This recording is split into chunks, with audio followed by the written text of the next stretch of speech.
Howdy. Welcome to Healthcare Ain't Easy, presented by Chris Matthew. I'm Chris Matthew. Today, healthcare can be exciting one day and confusing the next. It can be awe-inspiring, or it can be terrifying. And with AI now part of the equation, this often leads to more questions than answers.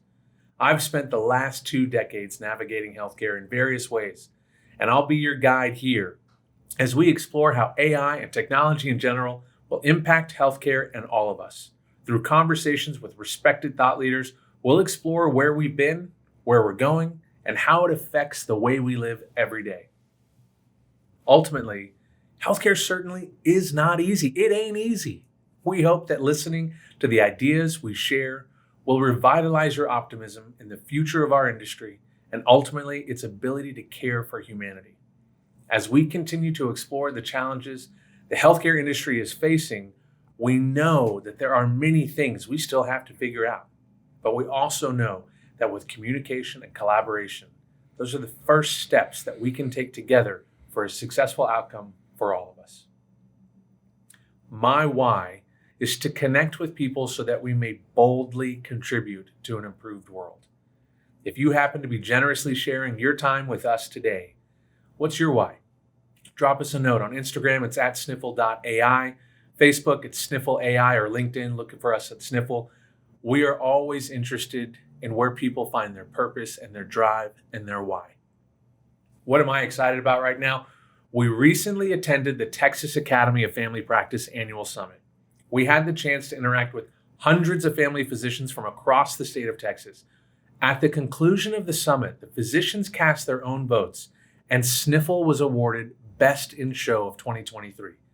This is more meaningful than any other accolade because it came from physicians directly.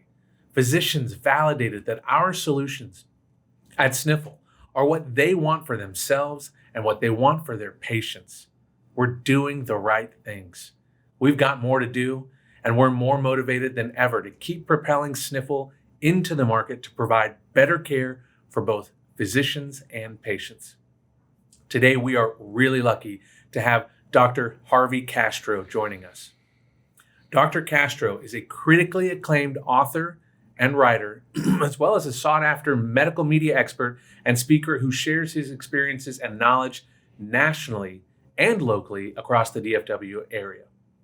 Dr. Castro joined the U.S. Army and became a dental assistant to help pay for his college education. He then attended Texas A&M, Gig'em, and graduated with the BS and BA in biomedical science and political science.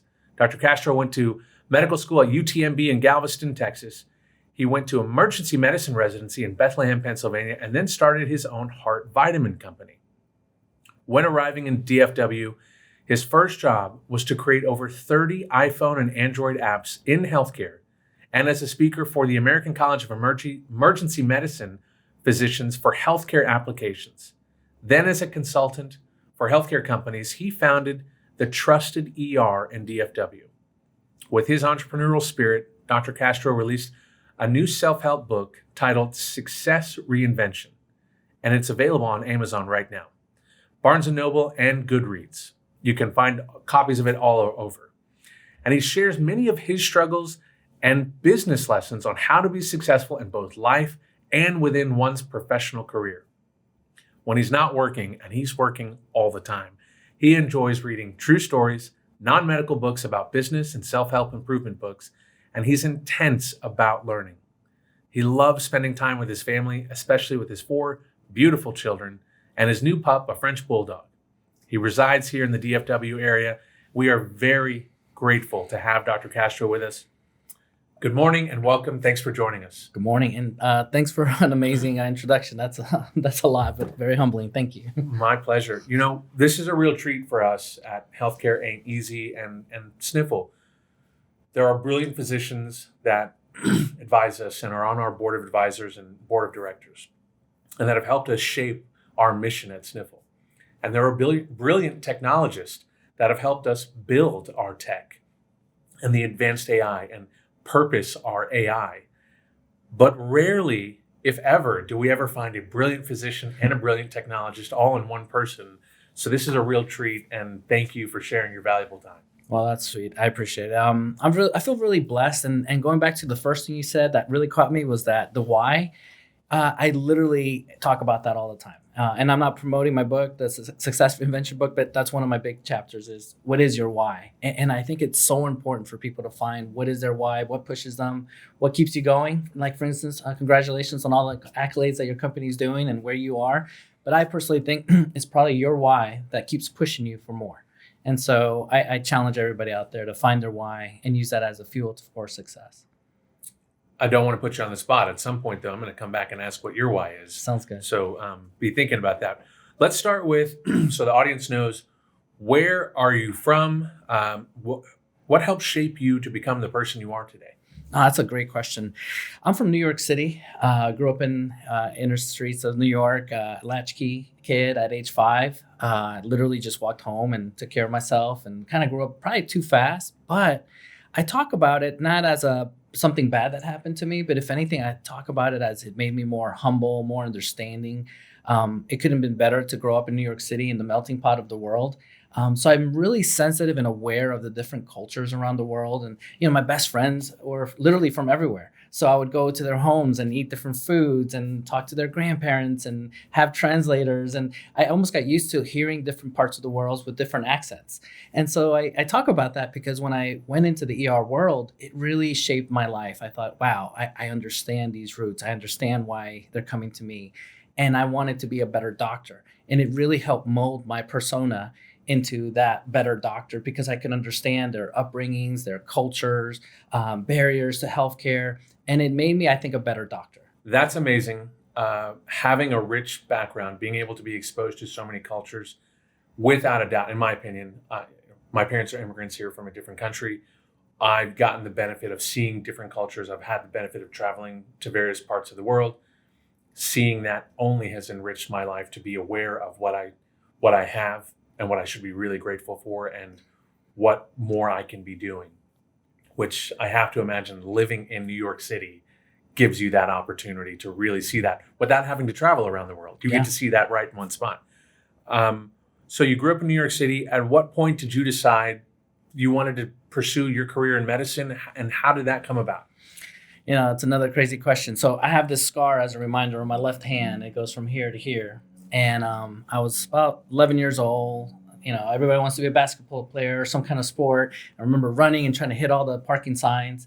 And one of them had a sharp edge. And when I landed, it sliced me open. And long story short, I ran to the emergency. I obviously went home. My mom took me to the emergency room. And we waited for hours. And then when I got there, the doctor sewed me up without anesthetic. And I thought, is it because we don't have insurance? Is it, is this how healthcare is given? I don't understand. I just remember hurting every single stitch as he went through.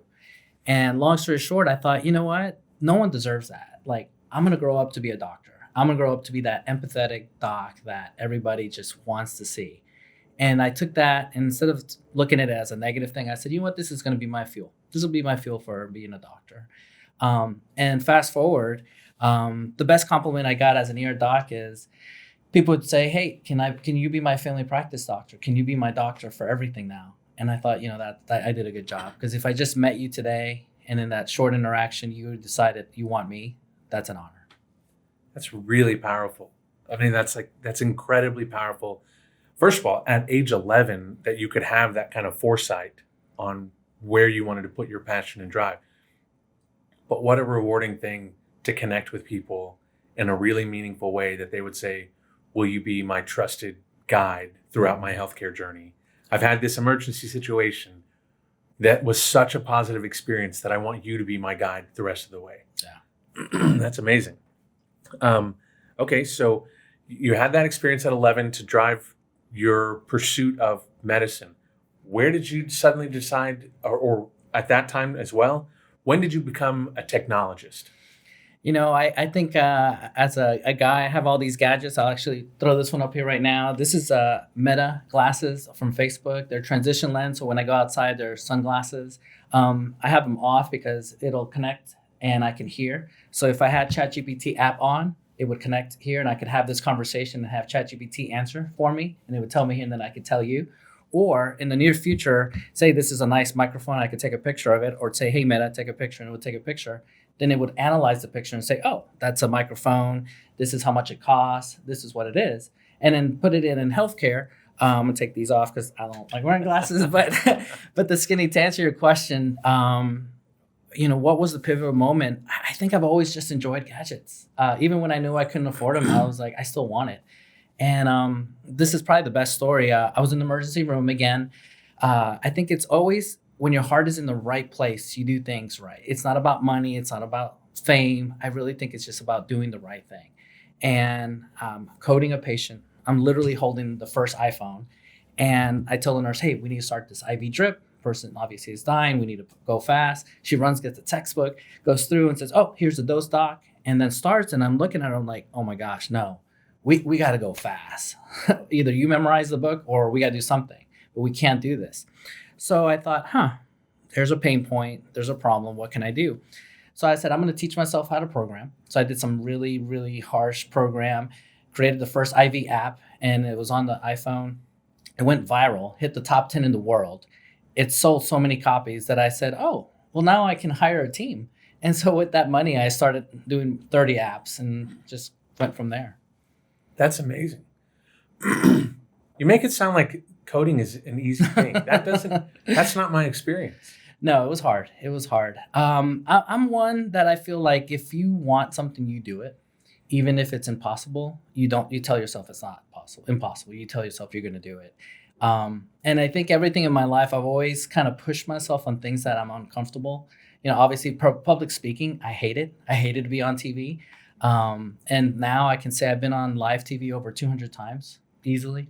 And now I literally like just jump on camera and I'm live and I'm ready to go. I'm not nervous anymore. But again, it's just pushing yourself. Yeah, you get frequency breeds relevance, and frequency requires you to try and do things and put that effort in, and eventually become second nature. I mean, I recently saw you sitting on a panel with other AI experts, other physicians, and with a full audience, no problem, answering questions and giving perspective. And so, 200 plus reps in, you're doing great. Thank you. Better than great. Thank you. So here's where I really want to connect. I mentioned earlier, we have this incredible opportunity for a physician and this technology-minded person. You specifically found a way early to incorporate healthcare and ChatGPT.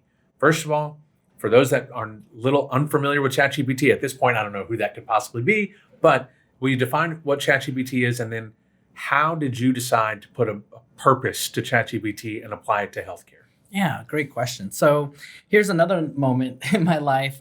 November of last year, I really think it was the first day OpenAI had released it, and I just stumbled across ChatGPT. And so for those people that don't know what ChatGPT is, I call it your best friend, someone that's available 24/7, happens to be the smartest person in the world that you can ask them anytime, anything. The problem with your best friend, which is ChatGPT, is sometimes they lie to you because they don't want to say they can't say the answer is wrong.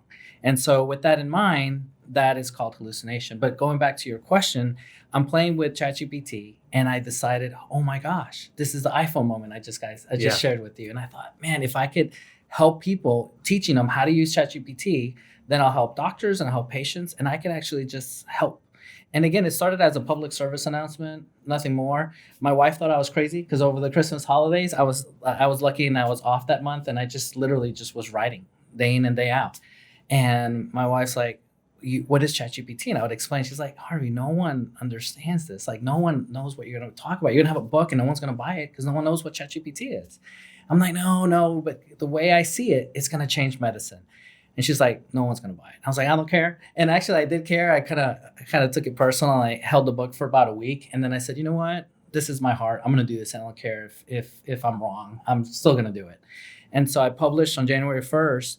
And since that day, it was crazy because I've been getting calls literally from all over the world, China, Germany, Australia. I've been speaking literally everywhere.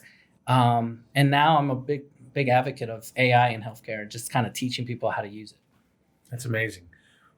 Tell us about your book, the name of it and what is it? If we were to pick up a copy of this, what can we leave? What are the takeaways that we can leave when we interact and engage? Yeah. So I wrote several books. If you go on Amazon, just type in Harvey Castro and you'll see about 12 books or so. And what you'll get out of it is there's different audience and different understandings for different people. You're AI in healthcare, so your understanding you may want to read I have a book called Bing Chat GPT, but the skinny is how AI could revolutionize. So for you, I go over all the different language models that are out there, how they're applied, how they can be used, and this nice diverse way of things that you may not know of. I wrote another one called ChatGPT Empowering Healthcare, Empowering Patients, basically. And that one was really just specific to tell patients how to use AI safely because of obviously the hallucination. There's a lot of risk and issues with that. But then how to use it to help you create a simple meal plan. I'll give you a quick example. One of the things I talk about in the book is right now there's a thing called plugins, but the skinny is they connected ChatGPT with Instacart. They put it together.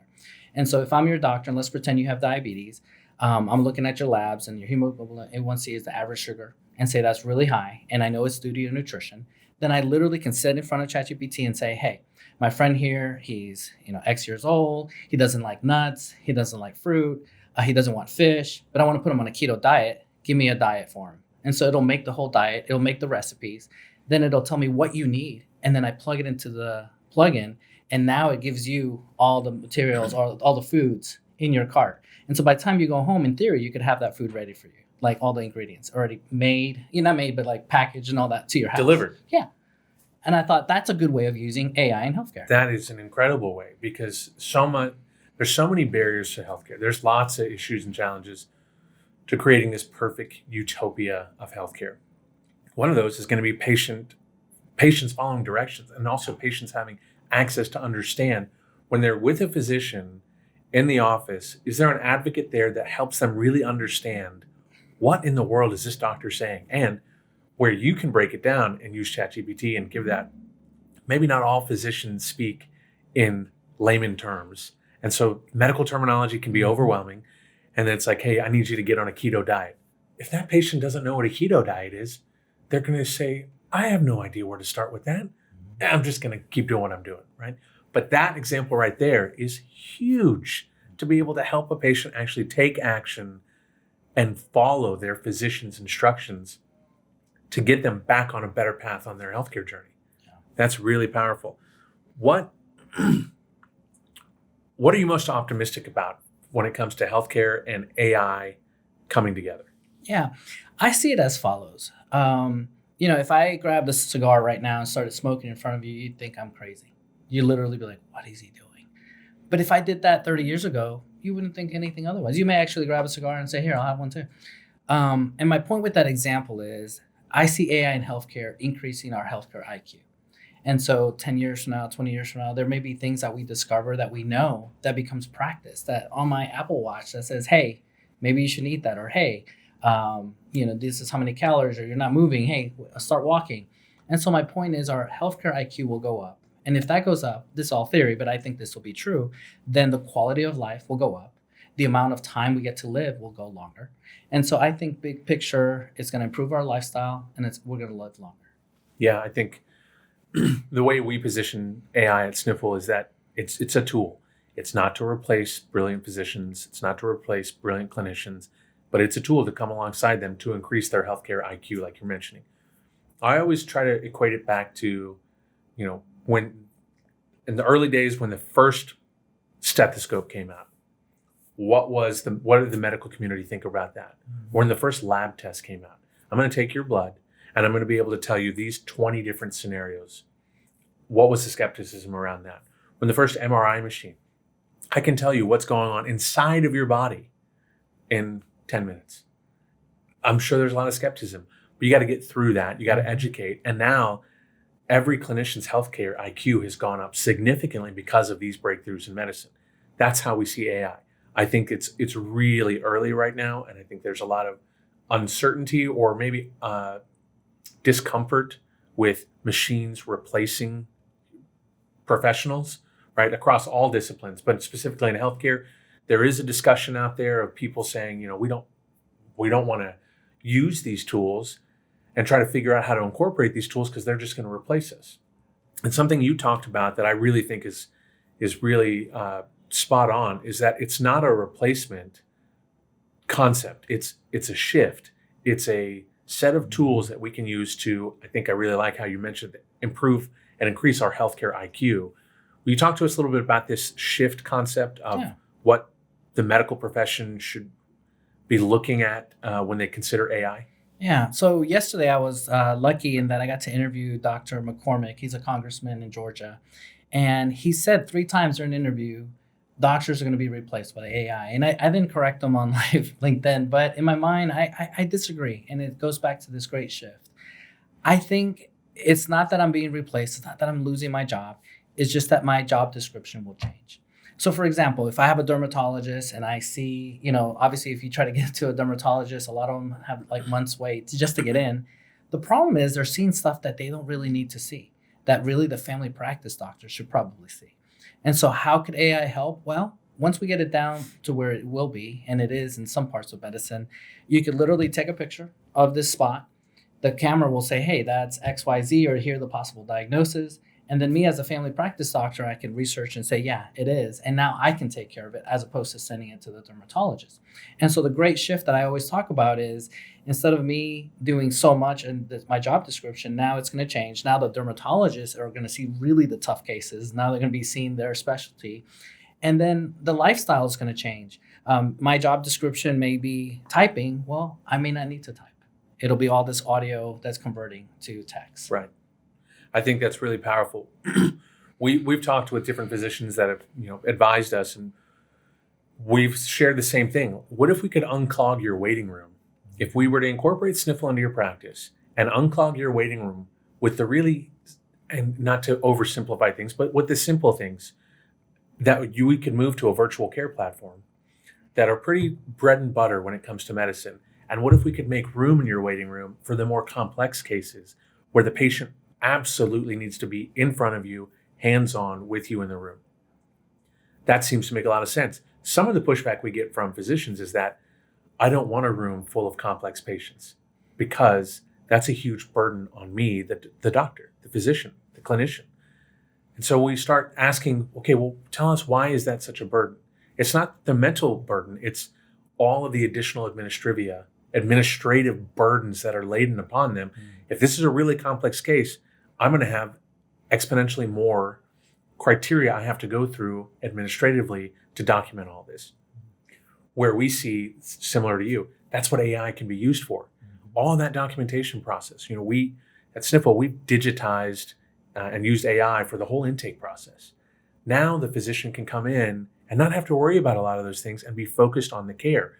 So if we could increase the ability for physicians to see more complex patients, not only is that good for the patient community, their patient panels, but also it's good for that clinic's practice and their bottom line because they're generating more revenue, which leads us to this discussion of, excuse me, something that Sniffle talks about is better care, bigger picture. And when we say better care at Sniffle, we mean better care for both physicians and patients, right? By using tech, for physicians, how do we clear the field of some of the administrative burdens that are put upon them? How do we use advanced tech to solve that? How do we help give patients our diagnosis tool to have real visibility into an assessment of what's happening in their health journey? That's the better care. But the bigger picture for us is if we don't do this now, we're going to continue to see physician burnout climb. We're going to continue to allow these bad business models that exist in the marketplace today, and I'll touch on that in a little bit. But what we're trying to focus on in this bigger picture is how do we help doctors find joy again in their practice? And increasingly, as we talk to more and more doctors, that doesn't seem to be a lot of what physicians, I think physicians got into medicine to have joy, to be healers, to be that empathetic person that they wanted to and imagine when they were 11 years old. But then the real world of medicine comes in and starts to rob them of that process. My question to you is it possible for physicians to find joy in their lives again in an AI environment? And how can we help physicians recognize that AI and advanced tech will help them actually enjoy the practice of medicine once again? Yeah, that's a tough one. I'm a big proponent as well on AI in healthcare and how it can help with physician burnout and healthcare burnout. I'll give you a quick couple of stats. The average age, depending what study you read, says it's about your average age of a nurse is 54 years old, with 20% of that being 65 and older. that means in 10 years from now, your average nurse is 64. What are we going to do? That's too much. I know that nurses hurt their backs all the time, lifting patients, moving things. So we need to do something. So my big picture here is I say, ChatGPT is coming out with a robot through a third party. You put the eyes of the robot with ChatGPT-4, and now you can help with diagnosis, help with your hemoglobin A1C, your blood pressure, just with the eyes of the robot. This camera we're using here, in theory, can be changed so they can say, hey, Dr. Castro is this much old. His hemoglobin is this. His blood pressure is this while I'm talking. That's amazing. And so how can that all be put into healthcare? Well, I think a couple of things. It helps me as a doctor augment my skills. So if I have a room waiting full of 70 doctors, your technologies, there's tons of AI that will help summarize all of that. Epic is working with Microsoft and OpenAI to just work on summaries and using AI in the electronic medical record to make our lives easier. But big picture, I'm more worried about this technology pushing us even more. Meaning if I have to see, let's just pretend, in an urgent care, I have to see 80 patients a day, that this thing will make me so efficient that insurance companies will start dropping the reimbursement. And then I go back to 100 patients or higher to make up for that. And so I feel like if we're not careful, we need to have true leaders in healthcare, working with the insurance company, working with our government. If not, this efficiency is going to be great, but then the insurance company is going to possibly negate that. So just because we can use AI and these advanced tech to make things better for docs and more efficient, we have to be concerned that others are going to say, oh, look at all this extra time you have. Instead of replacing that extra time with joy and happiness, let's get you to squeeze out more patients. Yes. And that is a real risk. I appreciate that perspective. We have to be aware of that. I'm not sure how we limit that other than physicians have to come together and raise their voices, which is actually a good segue. So there are, in our opinion, there are bad business models out there that encourage random physicians to treat random patients ongoing. In our opinion, that's not great healthcare. That's not good for physicians, and it's not good for patients.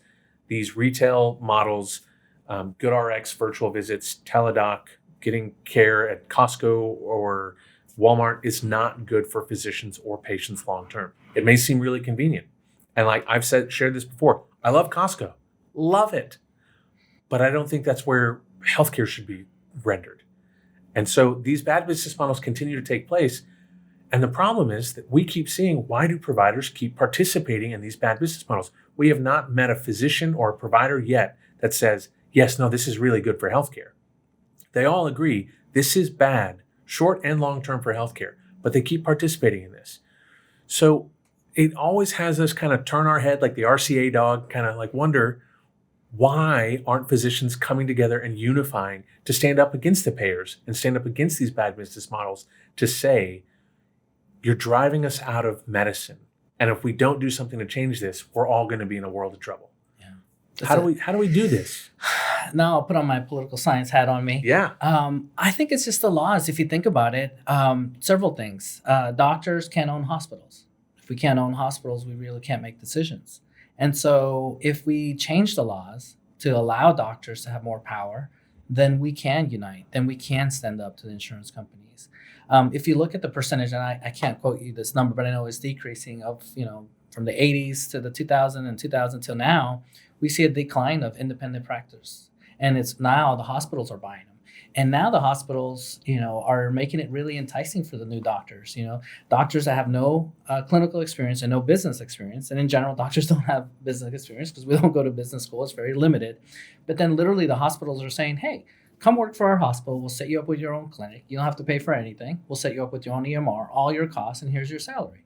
And so at that point, most doctors are like, well, I don't have to think about it. I don't have to stress. And I know, I have a huge debt.